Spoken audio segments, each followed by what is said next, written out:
My name is Chris Hios, And I'm Magisha Ferruzzi. and we are the Fantasy See Madmen. Madmen. Yes, yes. Week 1's in the books. It's a wrap, people. I think there's nothing better that, speaking of rap, that sum up the week 1 than the weekly rundown. The weekly rundown, one of my favorite segments. Yes. So why don't you give me 2 people that impressed and 1 that disappointed? All right, first, Reggie Bush finished the day with 190 yards, 1 touchdown. Oof. He dislocated his thumb, still came back in the game. I think he tweaked his groin too in the first quarter. Reggie Big Time Bush. He had a great game. I think Calvin Johnson spreading the field, opened up the field for a guy like Reggie Bush. Great signing by the Detroit Lions.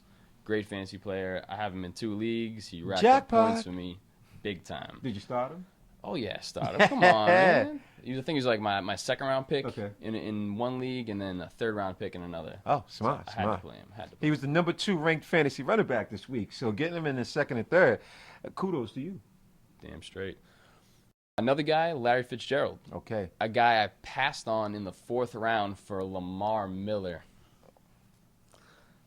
Terrible move, but in another draft, because I was so disappointed with myself in that, I picked him up as my second receiver. Okay. 8 catches, 2 touchdowns, 80 yards. The offense looked good. Yeah, I mean, Carson Palmer looked like, I kept saying he's a step up from what he had last year. And he looked like he's ready to go back and to be that primary receiver, most dominant in the game again. I think so. Yeah. And a guy that disappointed me, a guy who I have drafted in 2 leagues, I started Calvin Johnson. Ooh. Now, he did get 2 touchdowns called back. They were close. One, he kind of bobbled it as he was going over the goal line. I think when he landed, the ball hit the ground. Okay. The other one was in the back of the end zone. He didn't get his second foot down. Like it's the NFL. It's in college. You got to get that second foot down. Well, this is like the second or third time this has happened to Calvin Johnson. Yeah, it happened last season. Okay. And so that was a bummer. I have him in 2 leagues. He put up like 7 points apiece. Now, what about you? You have any guys that impressed you and one that disappointed? Well, in 1 league, I got him in, I believe it was the 3rd or the 4th round, Peyton Manning. I mean, come on. I knew he was going to have a great season, but really, people? 7 touchdowns? 7 touchdowns. Come on. 462 yards. I mean, the guy was just he was out of control. It was lights out. It was one of them times where it's just a player, you see it rare in sports. It happened to Jordan sometimes. It happened to Wayne Gretzky. When it happened to Tiger early in his career, where the athlete is just so in the zone, it doesn't really matter what his opponent does at that point. You're just hanging on for the ride, and I think that's what happened in week 1 with Peyton Manning.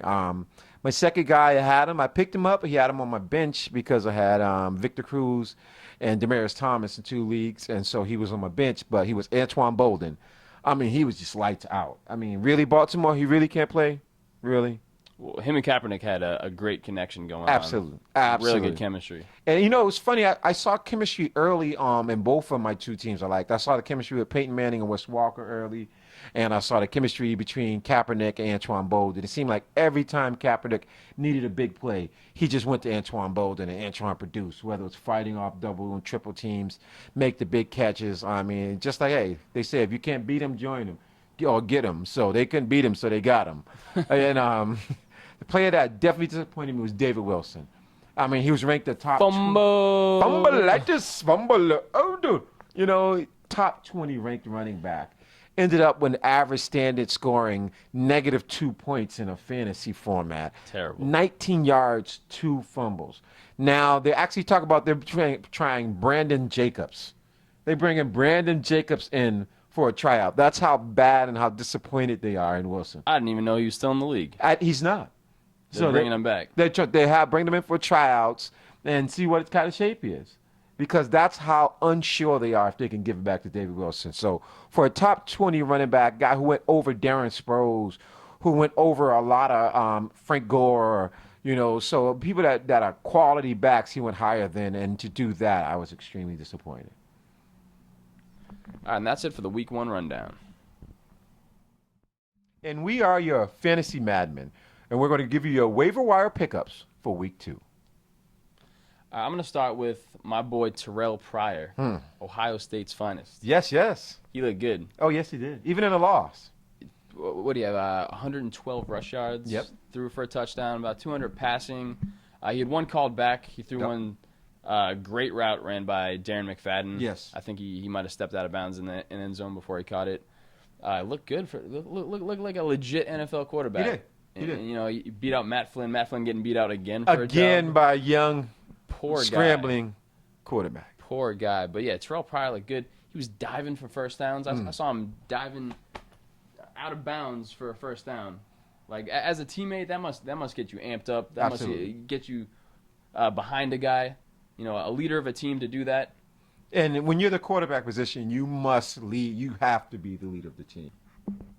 Magisha, what's your waiver wire pickup for week 2? My waiver wire pickup for week 2 is Julius Thomas, tight end for the Denver Broncos. You look good. Yes, he did. He's following in the long line of tight ends that have kind of come from a kind of basketball background. And it was started with Antonio Gates. He was the first prototypical tight end that kind of attacked the ball in the air like a loose ball on a box out situation. And he started the game a little shaky. He got it hit up, but other than that, off and running. He had amazing speed, got good separation running his routes, and he looked comfortable. You know, both those touchdowns he caught from Peyton Manning, they weren't the easiest of touchdowns. I know they looked easy, but he had to turn around quickly, identify the ball, show wide receiver type skills at the tight end position. And I mean, he had the #1 fantasy production at the tight end spot, and he's still undrafted in about 50% of all leagues out there. I like the way he caught the ball in stride, and, Yes. and that's something to say about Peyton Manning as well, throwing the ball and catching him in stride. But he was off to the races, man. He was in the end zone. He looked like he was going to the end zone the second he caught it. Absolutely. And that for me, that is definitely my week 2 waiver wire pickup. The next segment is called Sneaky Starts. Sneaky. A guy that you might not think is a great player, but is a good start next week because Absolutely. of his matchup or he's on a hot streak. Yes. I'm going to start off with Mike Williams in Tampa Bay. Ooh. Had a decent week last week. Had about 4 catches, 57 yards, and a touchdown. That boy He just got paid. Yes, he did. He just got a contract. got paid. Means they believe in him. Absolutely. They're confident in him. He's playing against New Orleans. Oh, yeah. That gives up tons of points. Their defensive backs aren't the greatest. I mean, I think They have defensive backs? apparently. Who knew? Julio Jones didn't think that he had a good week last week. But yeah, I think he's going to flourish against New Orleans. Okay. I think he's going to be a sneaky start. Sneaky. Sneaky. And for my sneaky start of the week, I'm going to go with Kevin Winslow Jr. Now, I typically try to stay away from any pick with the New York Jets. But this week they're playing the New England Patriots. And we know for a fact, New England secondary, it's not that good. I mean, let's just keep it real, people. I mean, Geno looked all right, too. Geno Smith he did. looked all right, He did. man. He did. He won the game. Absolutely. And he made the plays when he had to make the plays. I think that had been a knock on Sanchez going into. And now young quarterbacks, greatest friend is a tight end. Kevin Winslow Jr., he came in at 7 catches, 79 yards, a touchdown. So this guy, we know he has the ability. He's always being the #1 pick, I think 4 years ago from Cleveland. But he's always had some character issues off the field. So he's had a chance now to kind of settle into the NFL system. And hopefully he can give them some stability at that tight end position there at the Jets. So that is my sneaky start of week 2, Kevin Winslow Jr. Yes, this is my favorite part of the show where we review what we've learned from week 1. So what would you like to share with the people today, Chris? What I learned in week 1 is Denver's offense is for real. For real. Wes Welker looked like he was meant to catch passes from Peyton Manning. Jackpot. I mean, he's always had guys like Brandon Stokely, Austin Collie, the guys that would go over the middle. Now he has a guy that can go over the middle, but he knows when to get down, so he doesn't end up with concussions like those guys. Absolutely. I also learned that Demaryius Thomas has a mean jab step. Oh, yes. He made the Ravens defenders look foolish with that move. I mean, that offense looks scary. And, we haven't even gotten into their running game. They were passing the ball so much that didn't even get to see their running game. There was no need at that point. Except Eric Decker didn't look too good. And that was the funny thing. He had an off week, and they still put up 7 touchdowns. Yeah. So that's the even scarier part, if there is at this point, that they have the potential that they could have put up 8 or 9 touchdowns. And, he didn't look bad. He ran good routes. He just dropped the ball. Yeah. I mean, if he fixes that, their offense is unstoppable. Alligator arms. For real. Yeah. It's funny that you say that in your way, because what I've learned from this week is in the offseason is this new emphasis on player safety.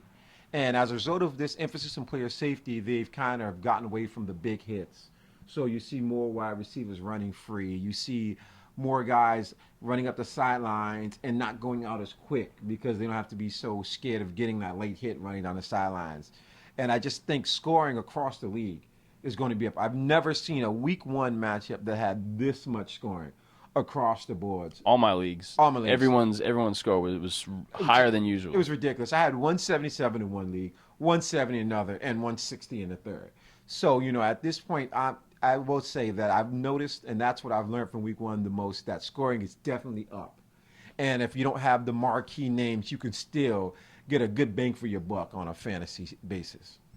All right, another thing I learned was defenses playing the matchups is key. Okay. One league, I waited to my last pick to pick up a defense. I picked up Baltimore, and then I realized they were playing Denver the first week, so I immediately dropped them. I was looking through the waiver wire. I was like, what's a good team to play against? Meaning, what's a bad offense to play against? And I saw Kansas City playing Jacksonville. I don't like Blaine Gabbert as a quarterback. Nobody does. Not that good. I mean, I'm sure he's a nice guy and all. Nothing against you personally, but he's not a great quarterback. No. And Kansas City put up a boatload of points, more than Seattle, more than San Francisco, who probably got drafted fairly early because people, want to get up and reach for a good defense. Yep. But you can get by playing the matchups, and that's nothing new.